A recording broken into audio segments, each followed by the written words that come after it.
When you hang around programmers, you might have heard about APIs and how they can be used to perform certain tasks or retrieve some data. But what are these exactly and why were they created?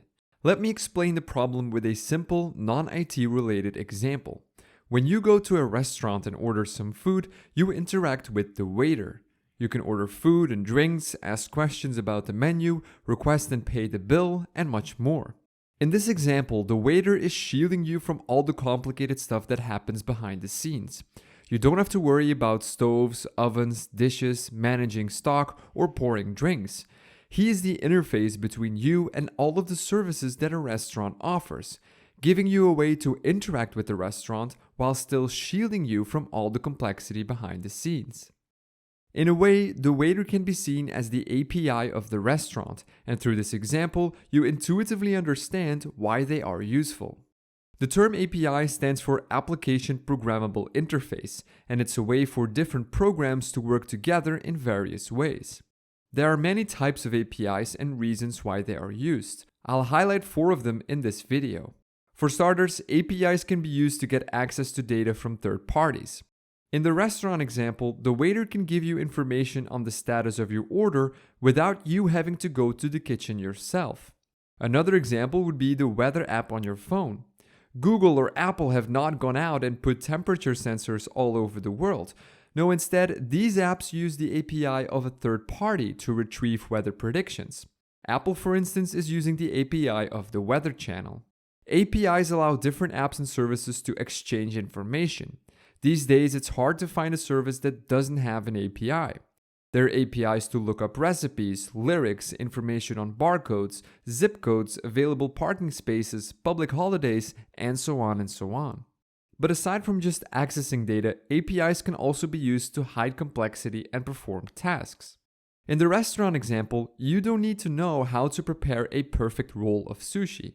You just order one.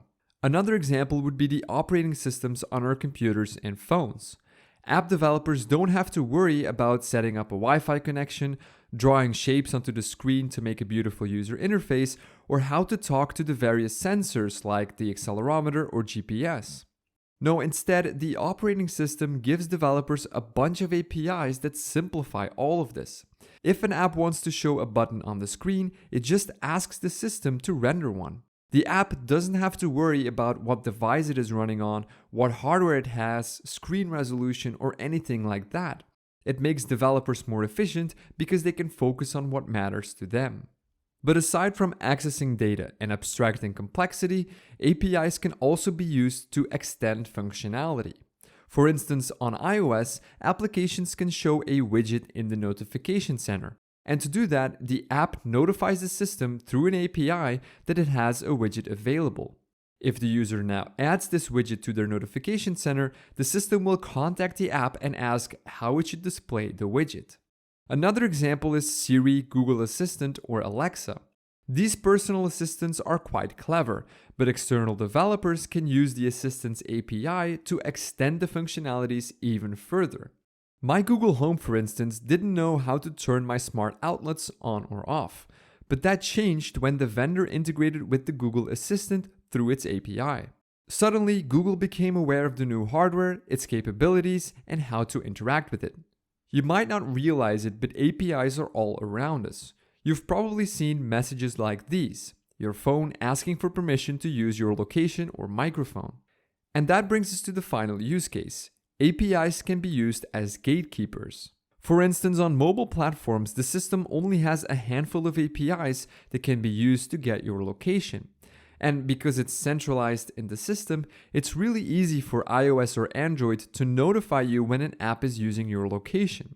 So it's not the app that is being nice and asks your permission first. No, it's the system that does it for them. There is no way around it. What's more, the system also gives the ability to revoke this permission at a later time, should you change your mind. So every time your phone asks for your permission, you know that an app is using an API of the system, and one that is privacy sensitive. And while this is great, there is an issue with this. Usually permission is only asked once. You might have used your Google or Facebook account to log into another website or app. It's easy, fast, and convenient. But by doing that, we also give the website or app the permission to access some of our data, like our name or email address. This is great because it puts us in control of our personal data. If you don't want to share it, you just deny it. However, the problem here is that sometimes these permissions are long-lasting, and after a while, we forget what apps or websites we gave permission to access our data. This is what allowed Cambridge Analytica to collect massive amounts of data through the Facebook API. They created a personality quiz that asked for permission to get some of your personal data. However, if you gave it permission, the app could silently access your data for months, even if you didn't use it anymore. Instead, you had to revoke the permission through the Facebook website. So in short, APIs can act as gatekeepers, protecting our personal data and only giving it out to the apps that we choose. But we should be aware about how long these permissions last and revoke them when we no longer use an app. So, time for a conclusion. APIs are all around us. They are used to get access to data so that multiple apps or services can work together. They can also hide complexity for developers, allowing them to not waste time on figuring out how GPS works, for instance. APIs can also be used to extend functionality of existing systems, and finally, they can act as gatekeepers to protect our personal data. I hope this video brought some clarity to a topic that is mostly discussed among developers. Let me know your thoughts or questions in the comments below. Thank you so much for watching. Until next time.